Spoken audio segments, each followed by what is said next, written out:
ओम नमो भगवते वासुदेवाय।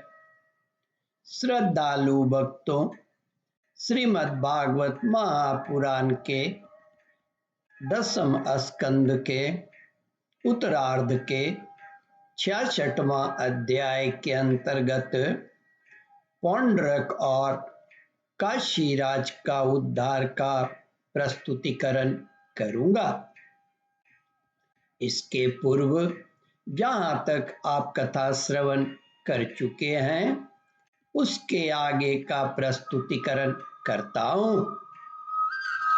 श्री सुखदेव जी कहते हैं, परीक्षित, अविचार पूर्ण होते ही यज्ञ कुंड से अति भीषण अग्नि मूर्तिमान होकर प्रकट हुआ। उसके केश और दाढ़ी मूंछ तपे हुए तांबे के समान लाल लाल थे। आंखों से अंगारे बरस रहे थे। उग्र दाढ़ों और टेढ़ी भ्रिकुटियों के कारण उसके मुख से क्रूरता टपक रही थी।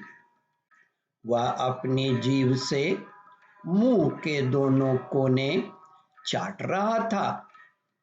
शरीर नंग धड़ंग था।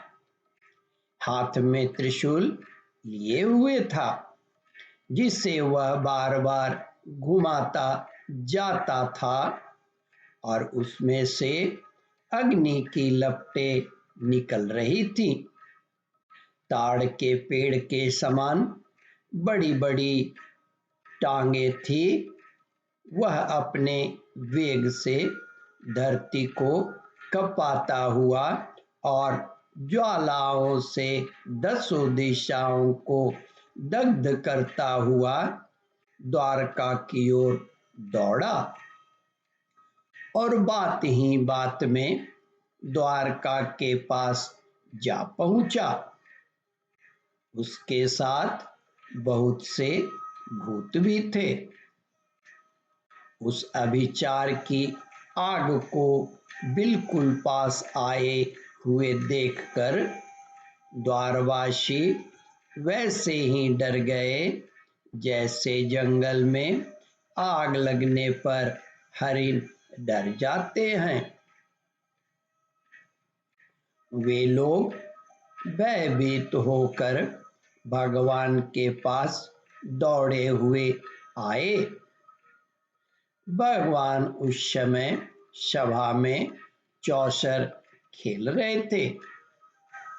उन लोगों ने भगवान से प्रार्थना की, तीनों लोकों के एकमात्र स्वामी, द्वारका नगरी इस आग से वश होना चाहती है। आप हमारी रक्षा कीजिए। आपके सिवा इसकी रक्षा और कोई नहीं कर सकता। शरणागत वत्सल भगवान ने देखा कि हमारे स्वजन भयभीत हो गए हैं और पुकार पुकार कर विकलता भरे स्वर से हमारी प्रार्थना कर रहे हैं। तब उन्होंने हंसकर कहा, डरो मत, मैं तुम लोगों की रक्षा करूंगा। श्री सुखदेव जी कहते हैं, परीक्षित, भगवान सबके बाहर भीतर जानने वाले हैं। वे जान गए कि यह काशी से चली हुई माहेश्वरी कृत्या है। उन्होंने उसके प्रतिकार के लिए अपने पास ही विराजमान चक्र सुदर्शन को आज्ञा दी। भगवान मुकुंद का प्यारा अस्त्र सुदर्शन चक्र कोटि कोटि सूर्यों के समान तेजस्वी और प्रलयकालीन अग्नि के समान जज्वल्यमान है। उसके तेज आकाश, दिशाएं और अंतरिक्ष चमक उठते हैं।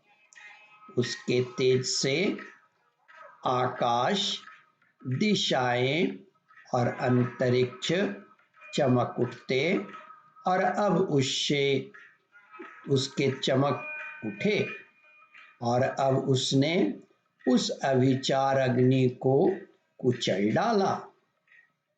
भगवान श्री कृष्ण के अस्त्र सुदर्शन चक्र की शक्ति से कृत्या रूप आग का मुंह टूट फूट गया। उसका तेज नष्ट हो गया, शक्ति कुंठित हो गई और वहां से लौटकर काशी आ गई तथा उसने ऋत्विज आचार्यों के साथ सुदक्षिण को जलाकर भस्म कर दिया। श्री सुखदेव जी कहते हैं, परीक्षित, इस प्रकार उसका अविचार उसी के विनाश का कारण हुआ। कृत्या के पीछे पीछे सुदर्शन चक्र भी काशी पहुंचा। काशी बड़ी विशाल नगरी थी। वह बड़ी बड़ी अटारियों, सभा भवन, बाजार, नगर द्वार, द्वारों के शिखर, चार दीवारियों, खजाने, हाथी, घोड़े, रथ और अनेक अन्न के गोदाम से सुसज्जित थी। भगवान श्री कृष्ण के सुदर्शन चक्र ने सारी काशी को जलाकर भस्म कर दिया और फिर वह परमानंदमय लीला करने वाले भगवान श्री कृष्ण के पास लौट आया। जो मनुष्य पुण्यकृति भगवान श्री कृष्ण के इस चरित्र को एकाग्रचित के साथ सुनता या सुनाता है, वह सारे पापों से छूट जाता है। ओम परमात्मने नमः।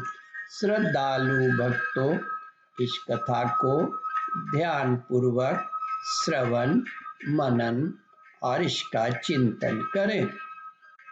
इस कथामृत का रसास्वादन अपने बंधु बांधवों को भी करावे। इस वीडियो को शेयर और सब्सक्राइब करें। ओम परमात्मने नमः।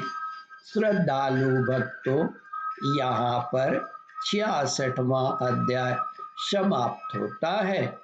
इसके आगे 67वां अध्याय प्रारंभ करूंगा। ओम नमो भगवते वासुदेवाय।